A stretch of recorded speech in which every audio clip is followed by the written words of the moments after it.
Пошли, пошли.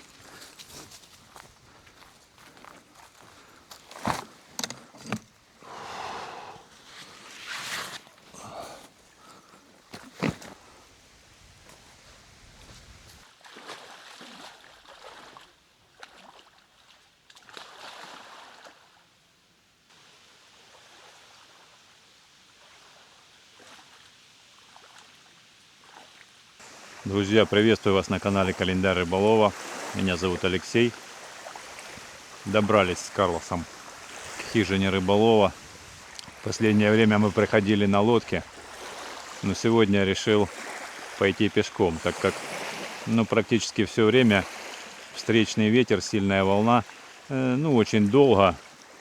Я уже как бы и не переживал, что аккумулятор на электромоторе закончится, потому что уже проверено, вроде как хватает вполне с головой, с запасом. Но думал, давно не ходил по лесу, грибы посмотрю, да просто прогуляюсь. Но очень пожалел об этом. Лучше бы я греб веслами, если бы закончился аккумулятор. Шел бы там против ураганного ветра и больших волн. В общем, пошел я тропинкой, которой не ходил уже пару лет, но она мне знакома. Но кроме меня не ходил там уже никто пару лет. И заросла она настолько, что не было понятно даже направление. Ну, как направление я знал, куда нужно идти. В общем, прошли буквально с Карлосом, не знаю, 100 метров, может даже меньше, и того меньше, потому что она непролазная. Там только какие-то звери, а я с рюкзаком не могу наклониться, чтобы пролезть там. Короче, сбился очень быстро с курса. И начали заедать мошки, а я не могу сориентироваться, потому что крона деревьев настолько густая, не видно ни солнца, ни еще каких-то там примет. В общем, я уже пытался вернуться назад, выйти на поля, чтобы пойти другим курсом, другой тропой. Но понял, что я заблудился. И уже говорю Карлосу: Карлос, давай-ка веди-ка нас домой. Вот.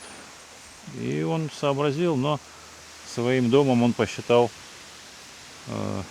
не тот дом в поселке, а вот этот домик в лесу. В общем, вывел он меня на тропу, которая, я уже знал, что ведет сюда, к домику. И мы, можно сказать, благополучно дошли. Но меня сопровождали всю дорогу вот эти вот мошки, гнус, комары. Они уже как добычу свою почувствовали и не отпускали меня, пока я не ополоснулся, не занырнул в речку. Сейчас замечательно.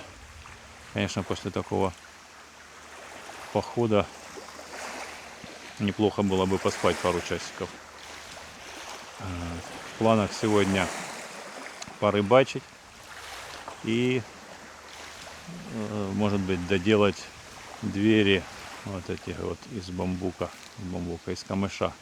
Вот так я в прошлый раз их какую-то часть оббил. В принципе, ушло у меня там, может быть, полчаса от силы. Посмотрим, что сегодня успею. Да, покладки. Я помню, что я делал и старый раствор вот из ракушки, такой, как в основном вся кладка сделана. Потом у нас был песчаный раствор.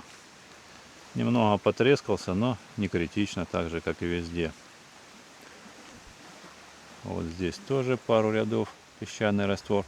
А вот этот, самый темный, который не сохнет, это раствор с древесной дубовой опилкой, стружкой, опилкой. Вот он почему-то очень долго сохнет. Такое ощущение, что он будет еще вообще мягкий. Ну, так и есть, он еще мягкий. Его можно даже вот так уплотнить, если где-то отошел. Не знаю, может быть, если долго сохнет, то и будет меньше трещин. Обычно вот там, когда цементный раствор, его стараются не давать ему быстро высохнуть. Его там поливают там как-то, чтобы он медленнее застывал, тогда он не даст трещин. Так, ну и сверху уже обычный раствор глины и ракушки.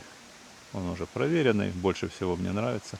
И он тоже уже высох, хотя и был положен чуть позже. Кладкой поленьев сегодня заниматься не буду, так как пилу с собой не брал, потому что шел пешком. А на лодке, скорее всего, я буду теперь постоянно ходить на лодке, потому что этот поход я долго не забуду. Вот этих мошек, которые хотели меня съесть заживо. В общем, в следующий раз погружу в лодку все, что необходимо, аккумуляторы, пилы. И есть вариант, что на следующий поход я буду не то чтобы в отпуск, но может быть удастся взять там пару отгулов. Очень хочется побыть не с одной ночевкой, а как минимум там с 3, там, может быть, с 4 было бы шикарно. Посмотрим, насколько. Не могу загадывать и обещать, но очень хотелось бы, чтобы получилось. Ладно, пойдемте вовнутрь, посмотрим, что там и как. Так, и ручку нужно бы сделать. Вот такую же примерно коряжку нужно найти, вырезать. Вырезать мне сегодня нечем. Может быть, вырубить. Так. Чем еще? Еще можно заняться тем, что немножечко вот этот грунт лопатой подровнять, вынести лишний грунт. Так, наверное, придется приготовить сегодня что-нибудь из картошки. Потому что висит 2 пакета. Это и Юра оставлял, уже проросшая, с корнями. И еще, по-моему, кто-то приносил, оставил вместе с тушенками. Спасибо, конечно, за провизию, но картошку я, в принципе, сейчас практически и не ем никогда. Но в виде исключения вполне можно сделать что-нибудь с тушеночкой, как-то жаркое. Кстати, я сегодня принес на пробу посуду новую. Я все потихонечку собираю вещи для походов. То есть я хочу в перспективе немного попутешествовать, пешим туризмом заняться. Вот, и понемногу там вот рюкзак новый, ну, скажем прямо, он не сильно хороший, не сильно мне понравился, но просто он необходим был, потому что старый уже износился до того, что уже все. Вот. И короче, купил я эту посуду. Легенькая такая посуда алюминиевая, там с каким-то покрытием антипригарным. Вот. Но они, скорее всего, для горелки, не для костра. Но я думаю, что если так на углях аккуратненько, то приготовлю там пару картошин с тушенкой и лучком. Вот. Ну а сейчас, наверное, и займусь тем, что разведу огонь и буду заготавливать камыш, пока будет готовиться там пища. Да, и хочу сегодня порыбачить. Взял я с собой дальние забросы, 2 дальних заброса и 1 как фидерная снасть. Как видите, здесь не так просто забросить дальняки. Мысль была такая, я когда купался, просмотрел там глубину. Кстати, в этом году намного глубже почему-то в районе камышей. Я помню, там было от силы по пояс, а сейчас там по грудь примерно. Но была мысль забить несколько рогачиков, таких палок с рогатин, и на них установить дальние забросы удочки. Оттуда можно перебросить всю траву, а основная часть травы как раз вот от начала камышей и до конца. Самая такая непролазная трава, сквозь которую тяжело будет протащить рыбу. Вот. Ну и, собственно, вот так вот я планирую порыбачить. Вода еще немного упала. И, как я и говорил, что со временем будет намного проще заготавливать глину. В прошлый раз я переходил вот через то бревно на лодке, прямо переплывал. А здесь по берегу идти нельзя было. А теперь можно без проблем с заготовить камыш. Вот его здесь очень много вынесло на берег. Кто тут прыгнул? Лягуха. И также по берегу можно будет дойти до места, где я копаю глину. Так, ну что, буду брать камыш и продолжать оббивать дверь. Отсюда не смогу ли я забросить дальний заброс. Вот здесь, правда, подскользнуться можно. Но не знаю. Наверное, не очень удобно будет. Да, и впереди, смотрю, очень много травы. Прямо целое пятно.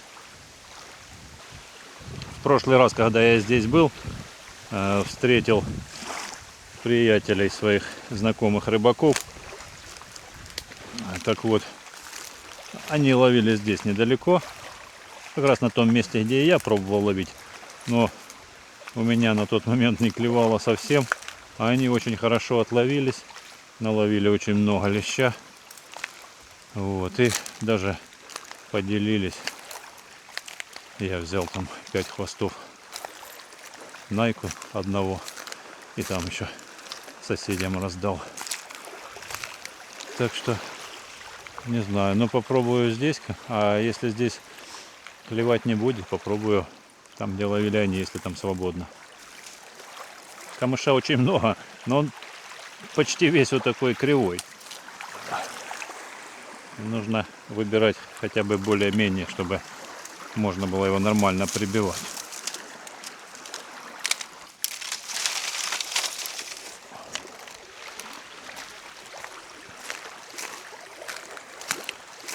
Нравится мне, когда стройматериал прямо под ногами лежит.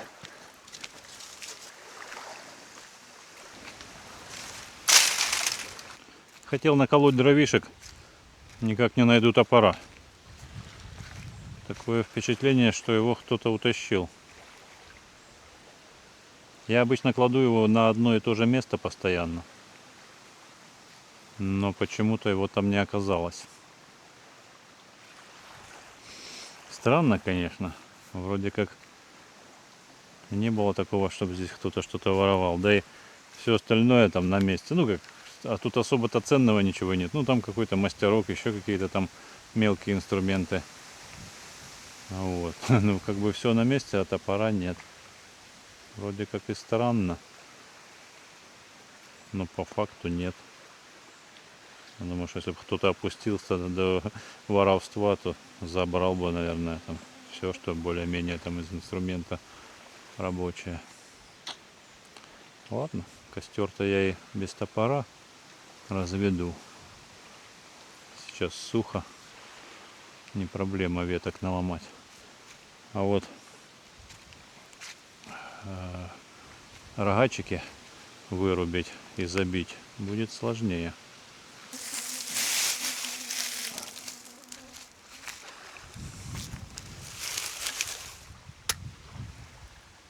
Мошкара никак не отстанет. Сейчас хоть дымок пойдет. Надеюсь, отпугнет немного.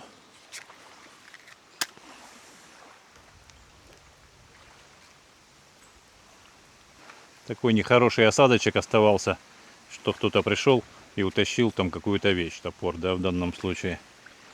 И я пошел в надежде, что, может быть, все-таки я его куда-то не туда положил. Или что, может быть, рыбаки какие-то неподалеку там взяли там попользоваться и вскоре принесут. В общем, не хотелось верить в то, что кто-то пришел и что-то украл. И я выгрузил все из-под кровати, повытягивал. И таки да, нашел топор. Вот он, я его достал в пенечек. Воткнул. Не знаю, как он там оказался. По идее, я не должен был его туда класть. Я прекрасно помню, он примерно здесь и был перед уходом. Я думаю, здесь не буду оставлять на виду. Занесу куда обычно. То есть положил. Видимо, кто-то действительно был. Попользовался, ну просто спрятал, чтобы тоже не был на виду. Так что, вот так все обошлось. Но с другой стороны, я думал, ну, коль там топора нет, я не смогу вырубить эти рогачики для удочек. Ну и потом такие мысли, ну рогачки это да, сейчас-то солнце уже село и не так жарко, купаться, лазить в воду постоянно за каждой поклевкой, думаю, не очень. И решил пойти с утра, с самого рання, с рассвета, а может даже там еще по темному, хочу пораньше будет, надо лечь и встать с рассветом, или может даже по темному пойти туда на то место, заброситься, закормиться и порыбачить, потому что, ну, раз в прошлый раз такая хорошая рыбалка была, то шансы есть и мне половить. Тем более, ну, с этого всего какие плюсы, что я рыбу смогу сохранить. То есть я порыбачу и сразу пойду в сторону дома. Вот. А сегодня, ну, смысла нет. Даже если я что-то их поймаю, то вода уже теплая, рыба. Ночь, как правило, не переживет. Садок у меня маленький, тесный. То есть в таком садке без шансов. То есть рыба пропадет просто-напросто. Поэтому все как бы, что не делается, все к лучшему. В общем, топор нашелся, план действий сформировался, костерчик горит. Сейчас продолжаю оббивать двери и параллельно готовлю тушенку с картошкой. Тушеную картошку с тушеной тушенкой. Дымок от костра ветром раздувает во все стороны. И от мошкары и комаров след простыл. Очень удобно. Там где-то на солнышке очень жарко. А здесь с обеда постоянно тенек. Солнце быстро заходит за лес. В общем, я уже 100 раз об этом говорил. Этим и замечательное место, особенно в жару. Я вспомнил, что нужно сделать одно важное дело по рыбалке. Опарыш я купил в кулечке, и он там ночь, скорее всего, не переживет без кислорода. Вот, взял баночку вот такую от куркумы, маленький гвоздик и плоскогубцы. Сейчас нагрею на костре гвоздик и пробью несколько отверстий. Как раз остатки куркумы немного окрасят опарика. Может, он станет более привлекательный для рыбы. Еще добавлю туда прикормки с чесночком, и будет то, что нужно. О, кстати, кто-то сюда, а кто-то, понятно, кто, мыши, наверное, прогрызли небольшое отверстие. Надеюсь, они здесь не проползут.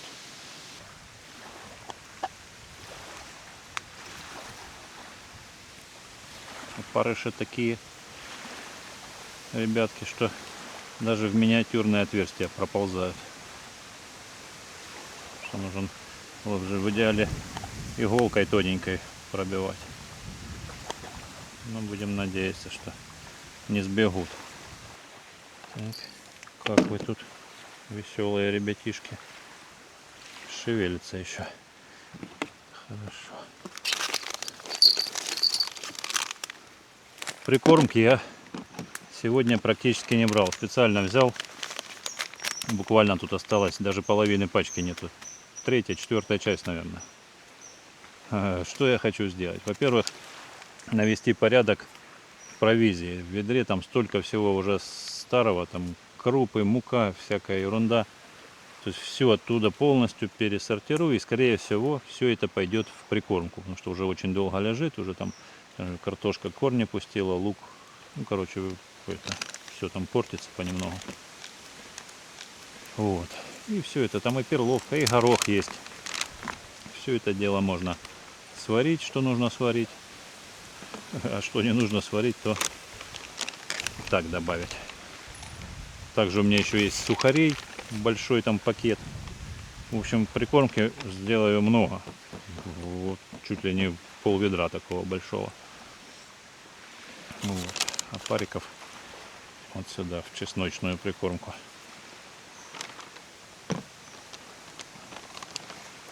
Так что завтра нельзя опозориться, остаться без рыбы. Потому что уже столько мне кирпичей в огород прилетело, что ж за календарь рыболова, когда рыбу последний раз ловил, я уже сам и не помню когда. И тут все верно. Если честно вам расскажу, изначально мне хотелось создать канал о рыбалке. Это еще очень давно было, до того, как я там начинал строить, сюда приехал. Вот. Потом, здесь начал пытаться записывать какие-то, вот именно почему календарь рыболова, потому что на первые у меня видео были там связанные с прогнозом погоды, с какой ветер сегодня, какое направление, какое давление атмосферное. И все вот эти вот погодные условия, они влияют на клев рыбы, да, на активность рыбы. Вот. И мысль была такая, что календарь рыболова, то есть я пробуду здесь целый год, и каждый день будет видео, что рыболов может открыть нужный день ему, да, вот завтра он собирается, он находит такой день, и смотрим. То есть у меня были вот такие погодные условия, клев был шикарный, значит можно ехать на рыбалку. Или же наоборот, вот погодные условия были хорошие, но рыба не клевала от слова совсем. Вот, значит, возможно, в такой же день с такими же погодными условиями ситуация, скорее всего, повторится. Ну, в общем, идея была такая. Вот. Ну, а потом все пошло не так, как планировалось. Так, ну что, вспоминаю, как я там чего делал. Немного посортировать, длинные, короткие. Бывают такие крепкие попадаются. И нож не берет. Так.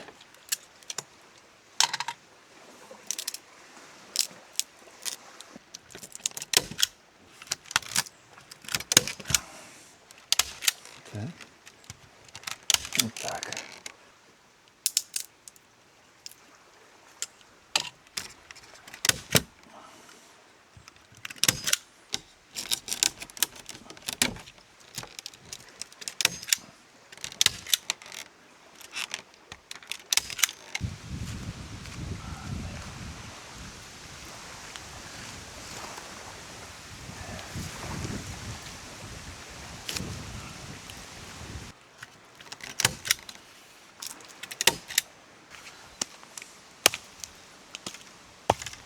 Желательно чередовать камыши. Толстый край, тонкий край. Ну и можно так регулировать. Ну вы поняли, чтобы не уходить от горизонта.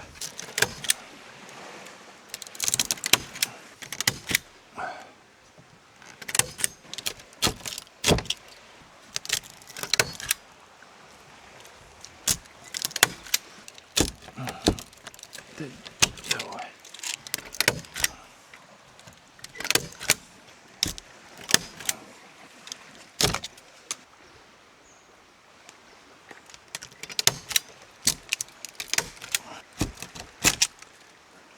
Может показаться, что более коротенькие планочки, ну камыши, вроде как быстрее должен процесс пойти. Но на самом деле ничего. Надо отрезать, надо прибить, отрезать с другой стороны. То есть все одно и то же. По времени быстрее не получается, к сожалению.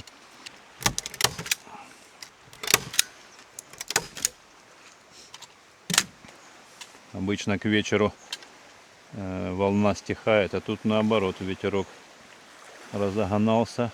Волны уже такие приличные. Проходят даже сквозь камышовые заросли. Поднадоело уже колотить степлером. Посажу лучок.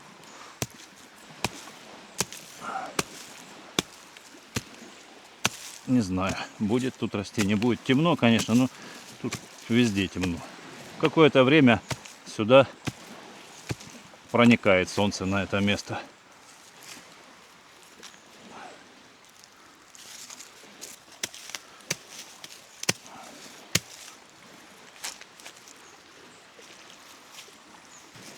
Так, завтра, чтобы был готов, буду завтракать.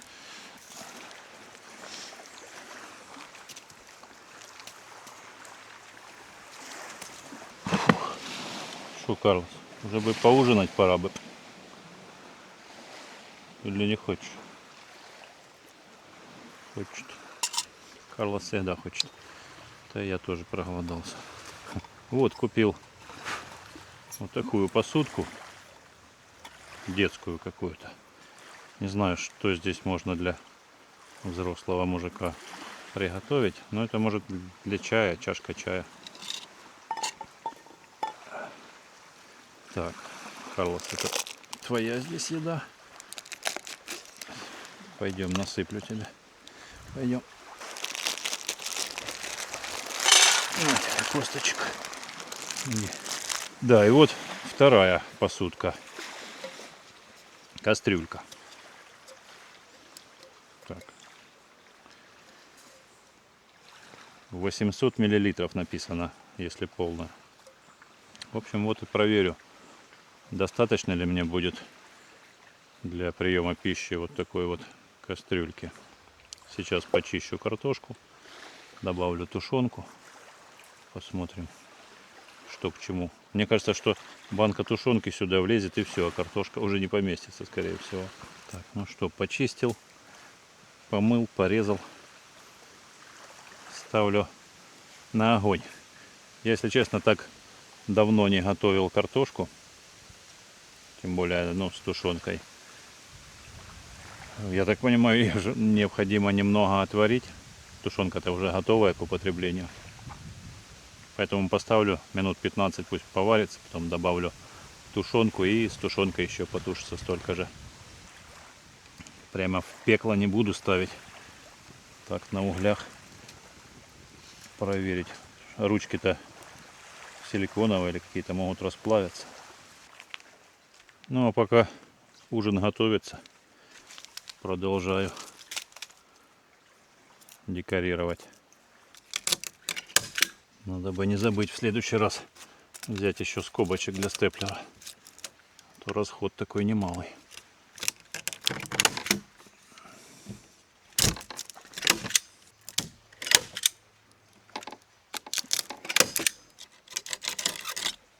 Быстро закипело, даже не на прямом огне.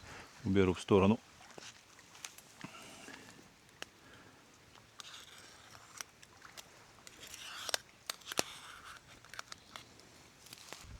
Да, забыл показать с этим детским наборчиком посудки.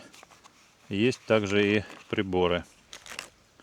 Вот такие разборные, складные. Так, снимается. Куда? Вот так. Вот.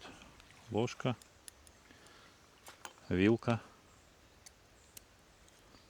Вот такой фиксатор, чтобы обратно не складывалось. Не знаю, видно. Эх, поближе покажу. Вот такой вот. И ножичек тоже. Вот. Так, вроде острый. Вот такой вот тесак. Все помещается в такой маленький чехольчик.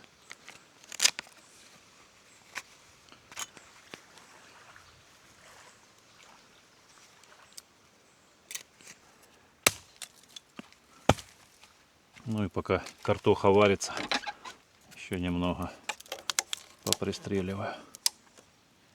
У меня нет никакой задачи именно сегодня все закончить. Или хотя бы этот кусочек, половинку, вообще все равно.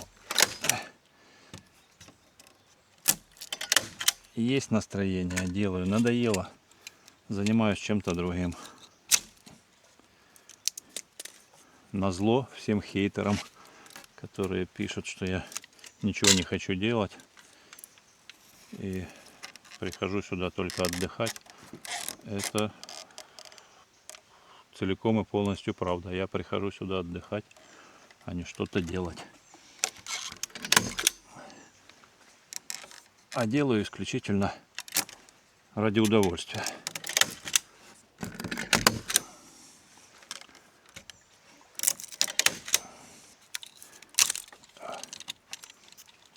На всякий случай, может, кто-то не знает значение слова хейтер. Такое новомодное как бы слово. Имеется в виду те люди, которые в комментариях пытаются привлечь на себя внимание путем всяких оскорблений, хамских комментариев. В общем, пытаются вывести как-то меня из равновесия, чтобы я с ними зашел в словесную перепалку, и тем самым как-то привлечь там для себя внимание. Не знаю, некоторые это делают для того, чтобы как-то развивать свой канал, а некоторые просто для удовольствия. Вот такая натура у людей.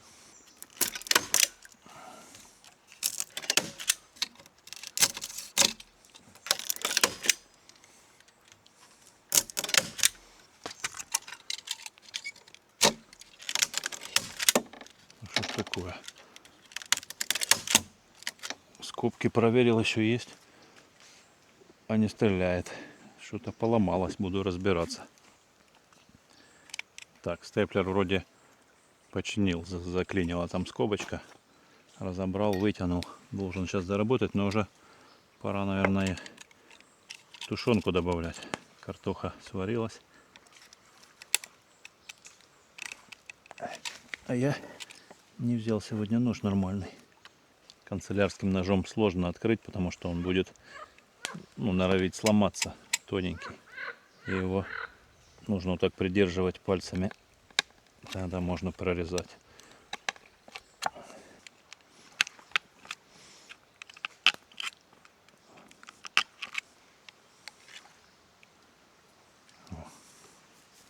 Так.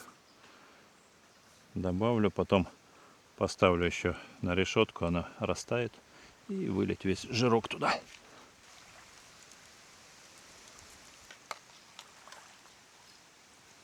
Так, уже почти полная кастрюлька.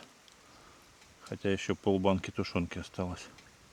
Можно, конечно, так под самый верх положить. Ничего, тушенка и так пойдет.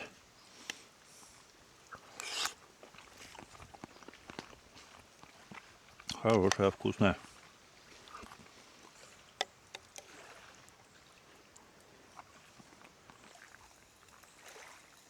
С тушенкой вкуснее, да?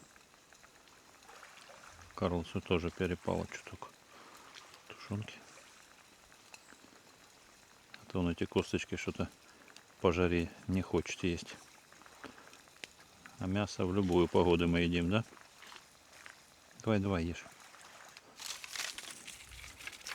Я не знаю, видно вам что-то?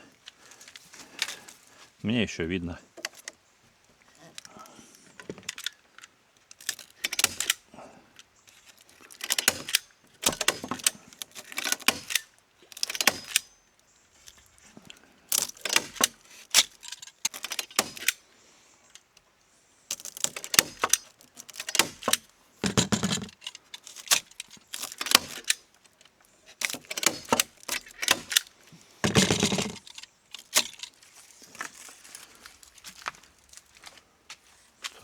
Почти.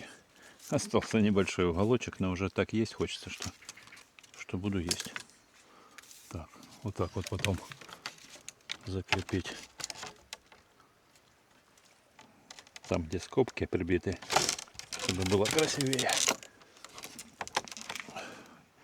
И здесь, наверное, можно так, опять же, какие-то типа наличников тоже можно так прямым длинным этим камышиком сделать. Это все делать буду по мере, как сказать, желания. Сейчас надоело. Пошел есть.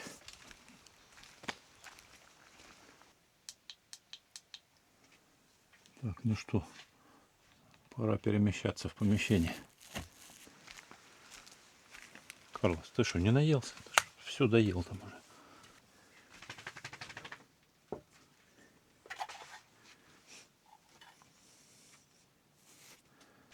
Заходи. Давай, вон твоя кровать, запрыгивай. Давай. Залазь. Ложись. Молодец. Можешь отдыхать. Кушать уже не получишь.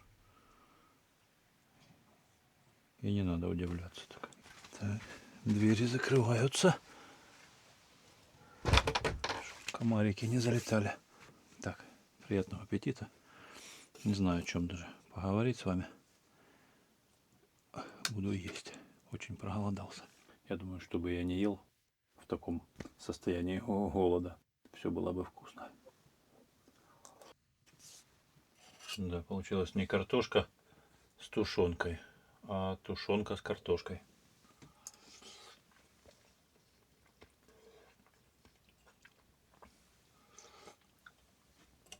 Надо не забыть взять эти удочки занести. И все, что может промокнуть, потому что обещали на сегодня дождь целый день и всю ночь. Но днем не было, даже не капнуло ни разу. И на завтра тоже обещают дождь. Класс. Охраняй. Завтра нам нужно наловить рыбки. Хоть бы и под дождем. Еще раз приятного аппетита. Кушаю и отдыхать. Завтра встаю с рассветом и на рыбалку.